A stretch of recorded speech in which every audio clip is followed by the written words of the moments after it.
Halo guys, ini gue lagi lihat lagi tentang uh,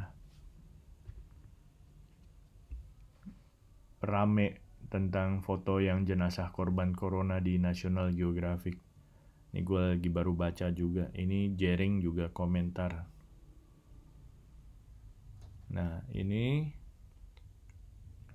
dalam unggahannya mereka menyebutkan foto itu diunggah untuk meningkatkan kesadaran akan bahaya virus corona. Nah, ini dia ya.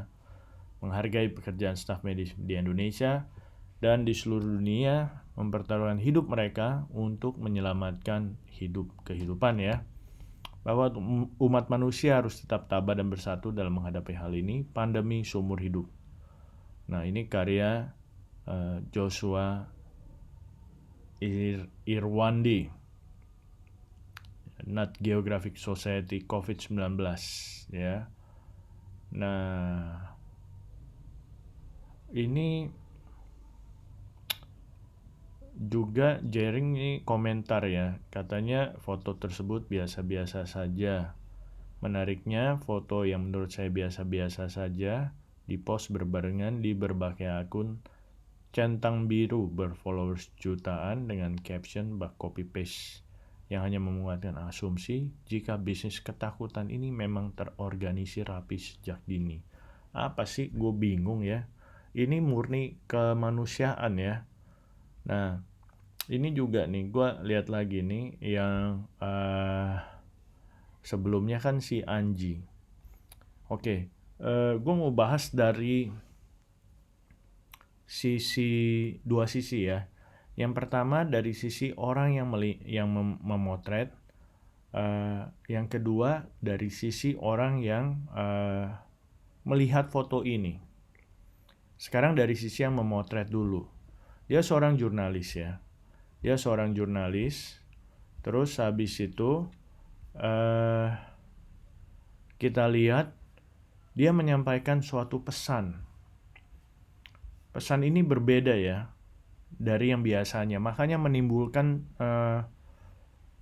perdebatan antara etika, moral, ya. Terus juga menimbulkan pemaknaan yang berbeda-beda di orang yang melihatnya. Dan ini adalah foto yang menurut gue dia memang horor gitu. Ya memang pandemik ini horor. Banyak orang meninggal. Dan menurut gue ini foto memang foto seorang jurnalis. Dia menyampaikan pesan dan makna. Dan ini dia juga bertaruh nyawa loh. Dia pasti serem-serem juga di situ, ya kan?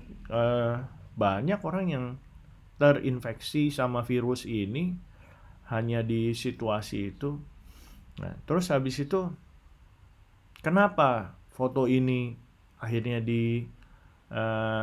dirilis begitu ya? Nah, menurut gue begini ya, seorang yang memang jurnalis, dia kan ada memaknai pesan. Pesannya gue mau sampaikan apa ini? Pesannya adalah jangan sampai kena, karena apa? Ini loh, kalau lu kena, ada kemungkinan ini. Orang Indonesia itu kebal sama angka. Mau capai 100.000 juga mereka masih ini. Mungkin kalau mereka harus lihat visual ya. Kalau cerita fotografi, kadang-kadang orang Indonesia tuh kalau visual tuh lebih kena. Kalau dia lihat angka setiap hari naik, ada grafik naik, statistik naik, angka naik, ya takutnya gitu-gitu aja. Lama-lama jenuh juga dia. Tapi kalau dikasih lihat visual, mungkin nih berbeda, makanya langsung rame. Nah, ada beberapa hal ya. Sekarang kita lihat dari sudut orang yang melihat. Orang yang melihat satu ngerti foto tapi nggak punya emotional relationship sama COVID. Dalam arti kata, sekeliling dia, keluarga dia, teman dia, ibu dia, itu nggak ada yang kena COVID. Jadi aman-aman aja karena mungkin dia social distancingnya benar gitu ya. Nah, ketika melihat foto ini, ya dia nggak punya satu emotional attach. Berikutnya lagi, kalau seorang yang punya emotional attach, mungkin keluarganya terdampak atau bahkan eh, sampai meninggal, dan mungkin dia emosional sekali pasti lihat foto ini. Saya nggak bisa eh, ngurusin orang tua saya atau siapa keluarga dekat saya. Tapi kenapa seorang fotografer bisa mengabadikan gitu? Ya ini kita turut berduka pasti ya. Tetapi memang bisa dipahami juga bahwa seorang yang punya relasi emosional terhadap COVID-19, dia bisa eh, mempunyai rasa yang begitu mendalam begitu melihat foto ini. Oh begitu ya. Gitu. Nah, eh, berikutnya lagi, orang yang ikut-ikut berpendapat. Nah, ini terjadi sebuah distorsi ini dari orang-orang yang ikut berpendapat ini. Ikut berpendapat dalam arti kata, pertama dia nggak ngerti tugas seorang jurnalis itu apa. Atau mungkin dia tahu tapi taunya gitu-gitu aja ya. Dia nggak memaknai pesan-pesannya. Lalu begitu melihat foto dari sudut fotografi, kita lihat elemen-elemennya itu benar-benar ketika lihat foto ini emosional sekali, sangat emosional. Karena apa? Fokusnya terlihat di depan. Lalu ada ranjang rumah sakit, ada lagi suasana rumah sakit, jendela, ya, lalu langit yang sudah biru seperti itu, dan ada lagi lampu rumah sakit. Jadi itu kita bisa merasakan suasana rumah sakit itu ya. Dan kalau ada yang komentar-komentar, wah ini artificial atau apa, menurut gue ini orang ini nyeplos aja, nggak usah didengerin gitu ya. Ya itu silahkan mereka mau nyeplos seperti itu, mungkin mereka tidak bijaksana. Tapi kita juga bijaksana juga, nggak usah terlalu pusing lah sama buang-buang energi ya. Sekali lagi gue akan ngomong dari sudut pandang pribadi gue sebagai seorang fotografer. Jadi elemen-elemen itu gue lihat di foto ini sangat dramatis dan sangat emosional.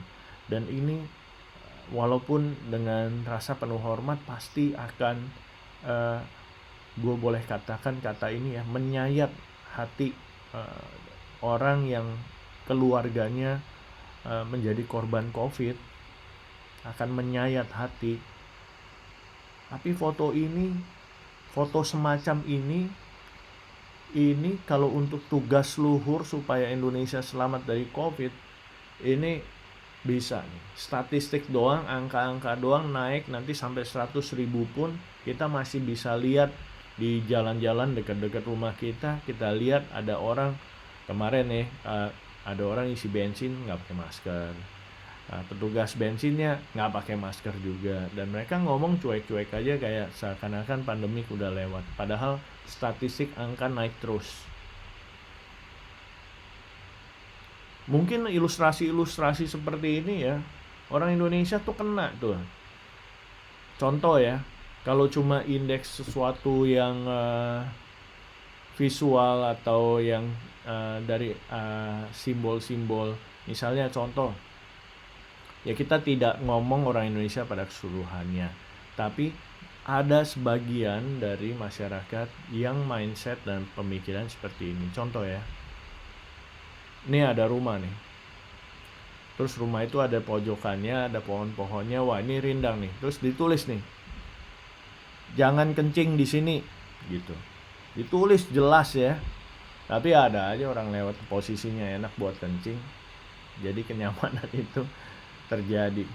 Cuma kalau kita kasih menyan-menyan di situ secara visual, lah mereka langsung mikir horor-horor nih, kagak bakal dia kencingin itu menyan, bener. Jadi kadang-kadang mungkin edukasi yang perlu dilakukan perlu juga melibatkan visualisasi dampak-dampaknya. Dan salah satunya yang bisa berperan dari ini selain motion ya atau video, mungkin yang salah satu yang terkuat juga adalah stillness yang ada di dalam fotografi. Ya, semoga ini kita bisa segera selesai lah dengan caranya, dengan meningkatkan kesadaran semua lapisan masyarakat akan betapa bahayanya COVID, ya, karena ada orang-orang yang bisa sampai seperti ini. Memang ada banyak orang yang kayak flu aja bisa isolasi di rumah, tapi ya begini kalau terjadi sama orang yang katakanlah mungkin di dalam sel-sel tubuhnya itu secara imun, bukan berarti dia nggak sehat ya, tapi secara imun dia nggak bisa lawan virusnya corona COVID ini, ya. Oke, teman-teman, kalau gue sih pertama-tama melihat foto ini gue berduka, terutama untuk semua pasien. Semoga mereka damai ya, dan keluarganya juga dikuatkan semua, ditabahkan. Jangan sampai foto ini sia-sia begitu ya. Jadi jangan sampai kita lihat COVID ini kelihatannya seperti heboh-hebohan doang, jangan begitu ya. Tetapi kita harus apresiasi, semua belah pihak harus bijaksana, harus sabar, supaya apa? Supaya dan yang kerja fotojurnalis juga ini etikanya juga secara moral juga jalannya benar. Jangan sampai ada kelihatan wajah atau bahkan gender ya.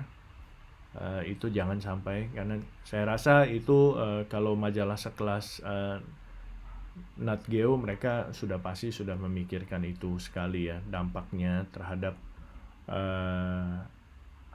masyarakat yang pasti akan berbeda-beda karena sangat subjektif foto itu ya, tetapi mereka pasti sudah memikirkan etika, moral, dan dampak yang berbeda-beda itu dengan etika jurnalistik dan juga pesan-pesan luhurnya. Oke, itu pendapat gue tentang foto yang COVID ini. Ya gue harap ini nggak usah dipanjang-panjangin, tetapi bahkan visualisasi terhadap edukasi dampak COVID ini bisa sampai elemen masyarakat yang sangat bawah begitu ya, supaya COVID benar-benar bisa diatasin, karena kita butuh itu. Oke, terima kasih udah dengerin pendapat gue. Salam fotografi.